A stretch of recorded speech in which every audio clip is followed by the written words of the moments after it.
Olá, paz do Senhor para todos, sejam muito bem-vindos ao meu canal. Se você gostar desse vídeo, já se inscreva, deixe seu like, compartilhe para que mais pessoas possam estar sendo edificadas por essa palavra. E hoje estarei passando para deixar, na verdade, eu estarei passando, para fazermos uma leitura, acerca da mensagem das bem-aventuranças, No título vai dizer assim: Bem-aventurado aquele que teme ao Senhor e anda nos seus caminhos. Fica em Salmo 128:1. As bem-aventuranças revelam que não há harmonia entre os valores do reino de Deus e do mundo. Nesse estudo, nós estaremos apresentando, as virtudes que alicerçam a vida cristã e destacar as virtudes que tratam da vida prática, e mostrar o estilo de vida diferenciado do mestre.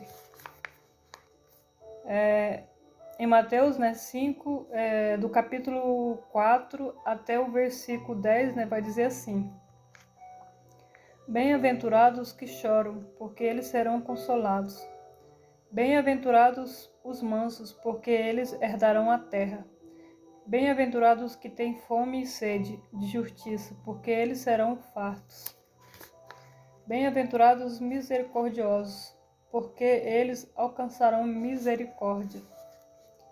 Bem-aventurados os limpos de coração, porque eles verão a Deus. Bem-aventurados os pacificadores, porque eles serão chamados filhos de Deus. Bem-aventurados os que sofrem perseguição por causa da justiça, porque deles é o reino dos céus.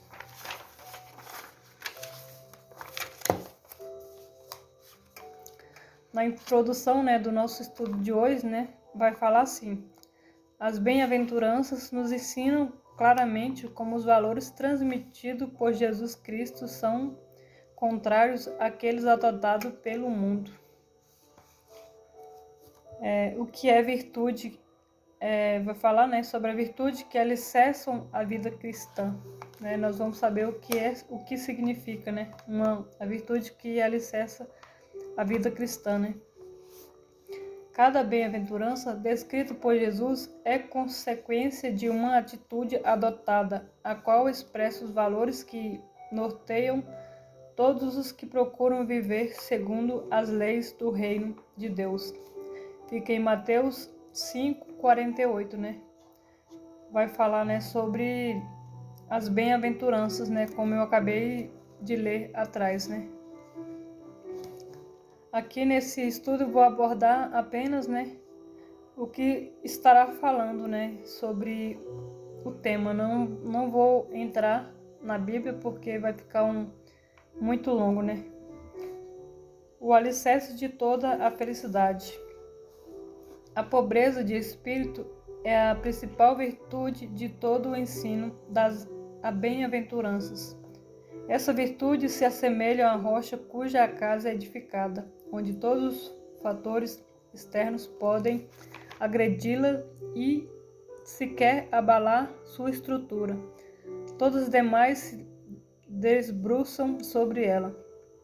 Essa tradução, pobre de espírito, também é a que dá mais sentido, porque retrata alguém que é vazio, que nada tem e que vive em total dependência. Muitas vezes nós entendemos, que pessoas pobres de espírito são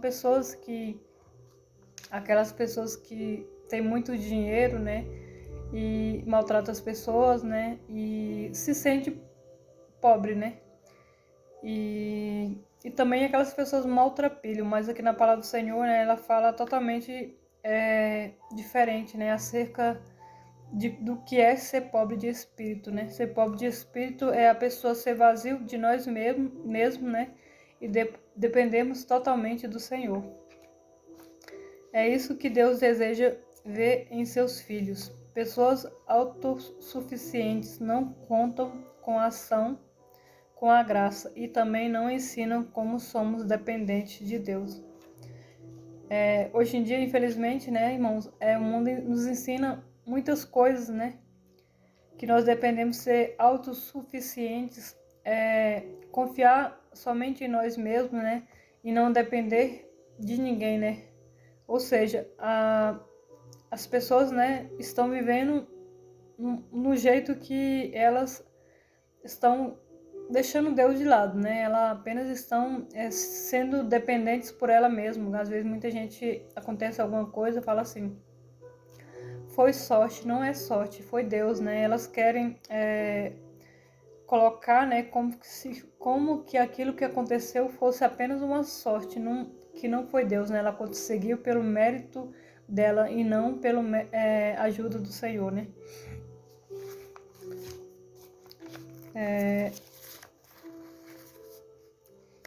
Consolo para os que choram.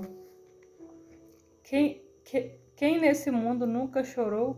Até Jesus chorou. João 11:35, né? Vai falar que Jesus chorou, né? É apenas uma palavra muito pequena, né? Fala apenas que ele chorou. Infelizmente, vivemos em um mundo onde as pessoas não querem chorar. E para isso vive de entretenimento para fugir de suas realidades. As pessoas buscam a felicidade de forma equivocada. Pensam que a felicidade oferecida por Cristo é semelhantemente ao padrão do mundo, né? Infelizmente, nós estamos vivendo num mundo, né, que faz com que nós, né, colocamos a nossa mente, a nossa vida, né, ligado ao padrão do mundo, né? Mas a palavra do Senhor nos ensina completamente que nós temos que fugir do padrão do mundo, né? E se adequar ao padrão, à palavra do Senhor, né? Jesus disse que felizes são os que choram. De que choro ele está falando? Não é qualquer choro. Lembremos que Esaú chorou, mas não houve arrependimento, né? Em Hebreus 12:16, 17 vai dizer, né, que bem-aventurados que choram pelos próprios pecados. Segundo Coríntios 7:10, né, vai falar sobre isso também, né? Que muitas vezes nós choramos, mas nós choramos de remorso, nós não choramos de arrependimento. A verdadeira mudança, né, que ocorre dentro de nós, ela é causada pelo verdadeiro arrependimento.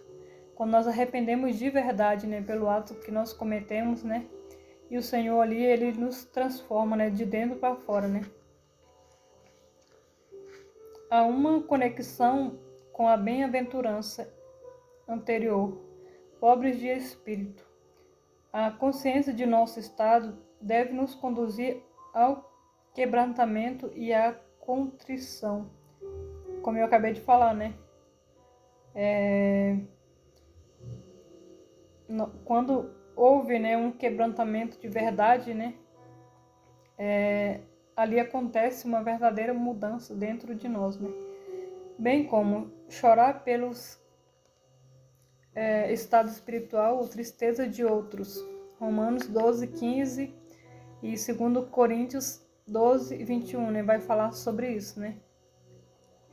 Jesus diz: bem-aventurados que choram, afirmou que serão consolados. Isso é felicidade, é saber que, mesmo não sendo nada, temos um Deus que sempre está pronto a nos receber de volta em sua presença.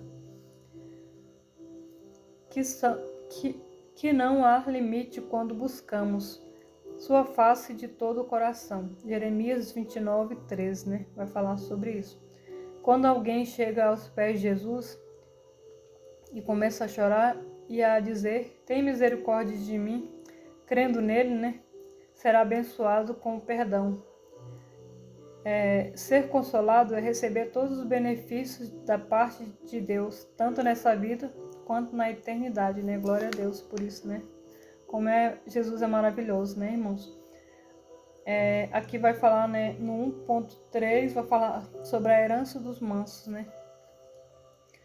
Acerca da mansidão, John Stott comentou: a condição pela qual tornamos posse de nossa herança espiritual em Cristo não é a força, mas a mansidão. Pois tudo é nosso se somos de Cristo. Os humildes recebem o reino como recompensa. Os que choram recebem o consolo. Os mansos recebem a terra como herança. Mateus 5 vai falar sobre isso, né? A mansidão é a característica de uma pessoa que demonstra autocontrole ou moderação, né? A palavra do Senhor fala que nós temos que ser manso, né?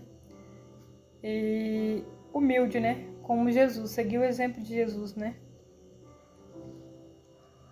Um bom exemplo é Moisés. Em Números 12:13, né? Vai dizer, né? Sobre Moisés, né? E feliz é o crente que tem todo o impulso e toda a compaixão natural sob controles e sabe quando deve e quando não deve irar-se, né?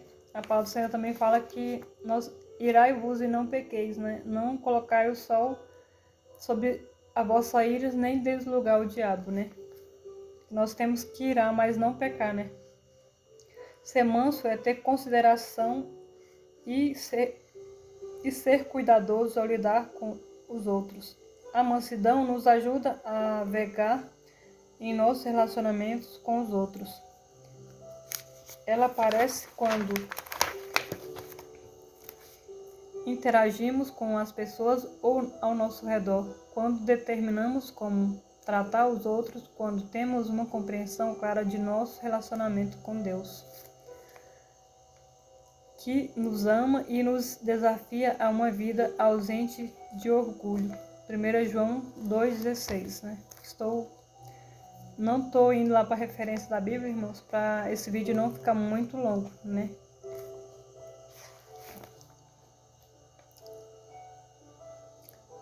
O sermão em relação à vida prática. Aqui também vai falar sobre as bem-aventuranças, né? As bem-aventuranças se conectam em cada particularidade, vão conduzindo para as altas dimensões aquele que as praticam. Fome e sede de justiça, né? Eu estou falando, né, sobre tudo aquilo que a gente leu lá atrás, né? Em Mateus 5, do capítulo 4 até o 10, né? Que vai falar sobre o que eu já tinha lido, né? Fome e sede de justiça. O que significa ter fome e sede de justiça, né? A fome e sede de justiça a qual Jesus se refere aqui é aquela transformação que acompanha a nova vida do reino. Uma fome e sede que não cessa e que flui diariamente de um coração transformado. Mateus 5, 6, João 7, 38 e 39, né? Se todos nós estivéssemos sedentos de justiça e com fome dessa presença transformadora, seremos consequentemente uma igreja com os valores do primeiro amor, uma igreja voltada para ganhar almas, uma igreja poderosa e avivada, né? Infelizmente nós estamos vivendo uma igreja que perdeu o avivamento, né? Mas eu creio que ainda nós veremos esse avivamento dentro de nós, né? Porque eu acredito que o avivamento virá para todos aqueles que estiverem dispostos, né, a abrir seu coração para o Senhor, né, para que o Senhor possa fazer um grande avivamento dentro de nós, né.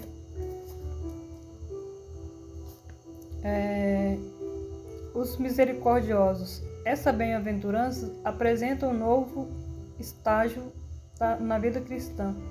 Enquanto as anteriores apontavam para uma necessidade que havia dentro de nós, essa começa a falar de uma qualidade que recebemos e precisamos exercer diante daquele que a necessita.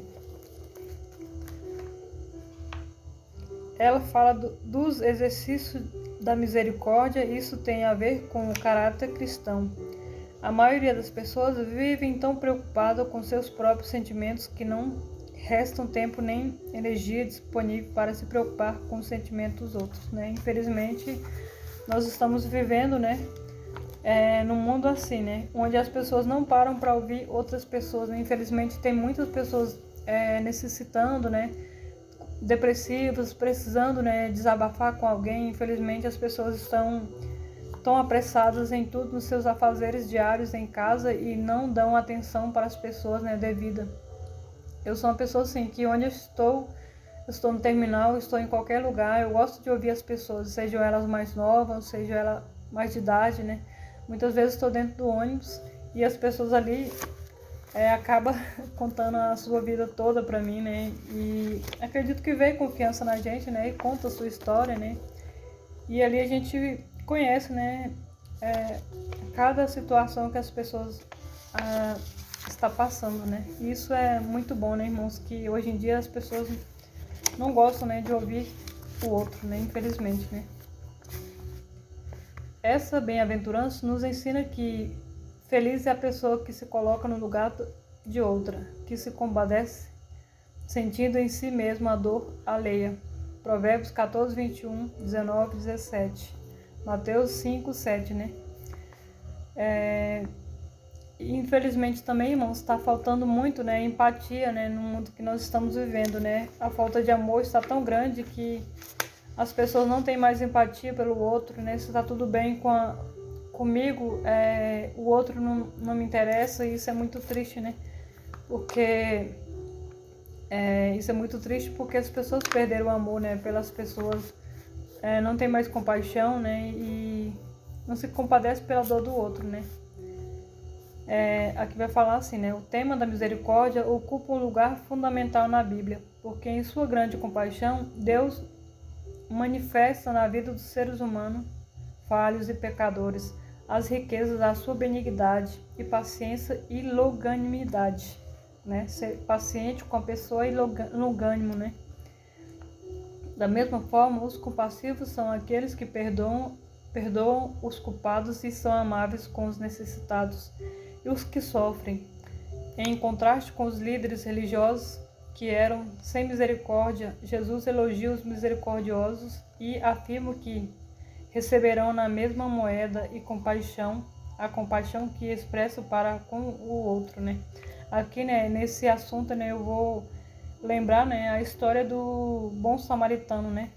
Que ali havia um sacerdote, um levita, né? E havia 3 pessoas ali, né? E o samaritano passou por aquele homem, né, caído ali no chão, e ninguém teve compaixão, né? Daqueles 3 que tiveram compaixão, foi o bom samaritano que teve compaixão para com aquele homem que estava ali no chão, né? E ali, assim, o que nós deveremos, né, aprender com esse exemplo, né? Aprender que nós deveremos ser misericordiosos, né? Porque se nós vermos uma pessoa precisando de uma ajuda, né, que nós ali possamos estar prontos, né, estender as mãos, né, ajudar aquela pessoa, né. Os limpos de coração, né, a Bíblia usa a palavra coração como o centro de nossas vidas, revelando como podendo ser um manancial de imoralidade e impurezas, né. Jesus não estava preocupado com o que entrava. Ele afirmou que nada que vinha de fora contaminava o homem, mas o que saía de dentro dele, né? Mateus 15, 19 e 20 e Marcos 7, 21 e 27 vai falar sobre isso, né? A palavra do Senhor fala que é do coração do homem, né, que essas imundícias procedem, né? A palavra do Senhor fala também, né, que a boca fala do que o coração está cheio. Se nossa boca está falando coisas que não edificam, que não agradam ao Senhor, né? É porque o nosso coração está cheio de coisas que ali não agradam ao Senhor, né? Que nós possamos purificar o nosso coração, né? E falar somente coisas que edificam nossas vidas, né? E a vida do nosso irmão.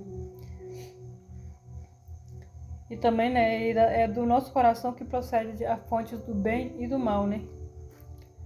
O coração limpo é o que não está dividido. O coração não regenerado é tão volúvel que consegue levar uma pessoa a declarar lealdade a quando na verdade esta está servindo a outro. Mateus 6, 24, né? Os limpos de coração são aqueles que amam somente ao Senhor, e somente Ele está no centro de seus corações.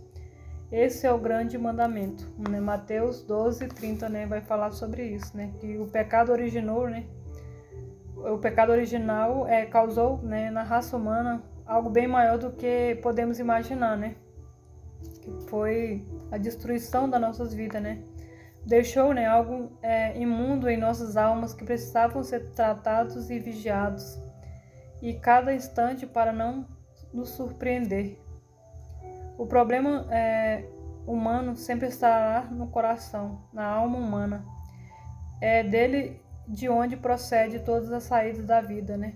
Ele é enganoso e não se deve confiar nele. Salmos 51:10, né, vai falar que o coração do homem é enganoso, né? Nós não devemos confiar no nosso coração, né? E o princípio da pureza do coração está em reconhecer que não somos nada e que dependemos de Deus em tudo o que fizemos na vida, né? Nós temos a humildade, né, de reconhecermos que sem Deus nós não somos nada e dependemos de Deus para tudo que nós formos fazer, né? Não podemos, né, viver um evangelho que Jesus não seja o Senhor de nossas vidas, né? Se nós estamos vivendo um evangelho que o Senhor não seja da nossa vida, né? Isso não está certo, irmãos. Para terminar, vou estar lendo o tópico 3, né? Vai falar assim: uma vida contagiante e diferenciada. Encontram-se em destaque aqui aqueles que compartilham o mesmo estilo de vida de seu mestre. Eles são rejeitados e perseguidos pelo mundo, mas Cristo os elogia, chamados de bem-aventurados, né? Muitas vezes nós não queremos ser rejeitados, né? E nem perseguidos, mas se nós estamos sendo rejeitados e perseguidos é porque nós estamos agradando o mestre, né? E os pacificadores, né? Porque os pacificadores são bem-aventurados? Porque eles se destacam, são diferentes dos demais homens e mulheres do mundo, né? Os pacificadores aqui fala, né? São aqueles que, onde um está procurando a guerra, ele está ali, né? Provendo a paz, fazendo de tudo para que haja a paz. Esses são os pacificadores, né? Segundo a palavra do Senhor. São pessoas possuídas pelo poder do Espírito Santo e pelo caráter de Deus. Todos os problemas humanitários se originaram no coração do homem. As guerras surgem porque ninguém quer dar o braço a torcer. O pecado é causado das discórdias entre os pais e filhos, irmãos, casais e nações. Daí a grande pergunta: como trazer paz em um mundo de tantas guerras? A única resposta para isso é purificando o coração dos homens. É por esse motivo que o mundo precisa de pacificadores, né? Porque são pessoas de uma paz contagiante, uma paz vivida que reside dentro de cada um deles, né? Eu já vi muitas pessoas falando, né, assim, que muitas pessoas às vezes chegam no lugar ali e traz paz. Aquelas pessoas são ali pacificadores, ali ela tem a paz de Deus consigo, né?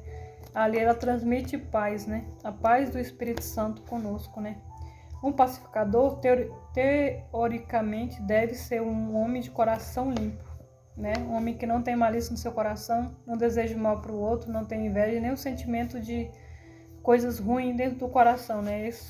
A palavra do Senhor fala que o pacificador, né, é uma pessoa de um coração limpo, né?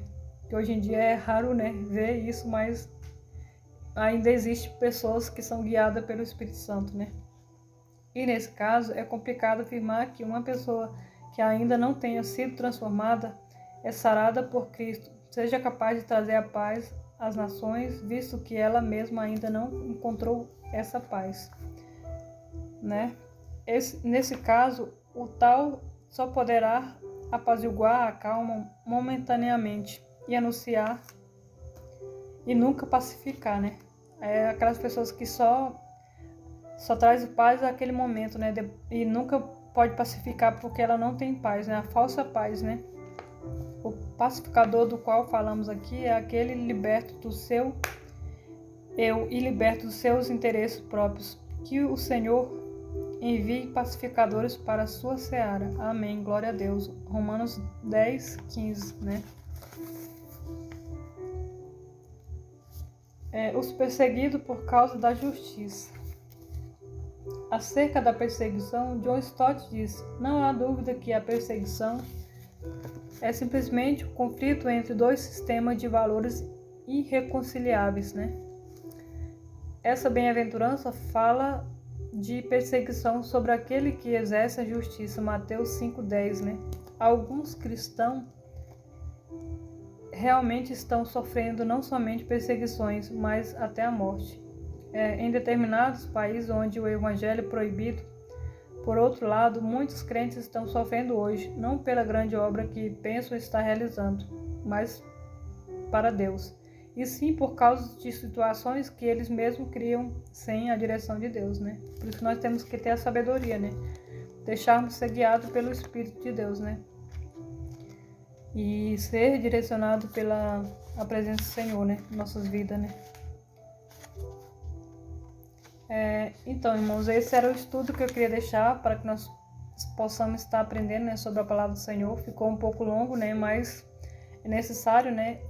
A palavra do Senhor é que nos edifica, é que nos salva, nos conforta, né? A palavra do Senhor também é que nos liberta, né? Não adianta nós termos vídeos pequenos e ali, né, nós não aprendemos sobre a palavra do Senhor, porque a palavra do Senhor que tem me curado, eu creio, né, que a palavra do Senhor é que vai curar, que quando nós temos, né, paramos um tempo para ouvir a palavra do Senhor, né, grandes coisas o Senhor faz em nossas vidas, né, transforma nossa mente e nosso coração, né, que não adianta nós sermos pessoas que oram, né, e vai para o monte e ele não lê a palavra do Senhor, né? Não aprende com a palavra do Senhor. Então eu impulsionei, né, a estar deixando esse estudo bíblico para que nós possamos estar aprendendo com o Senhor a cada dia. Espero que você tenha gostado desse vídeo. Se gostou, se inscreva. Que o Senhor te abençoe, te guarde e te dê a paz. Um excelente final de semana para todos. Fica todos na paz do Senhor Jesus.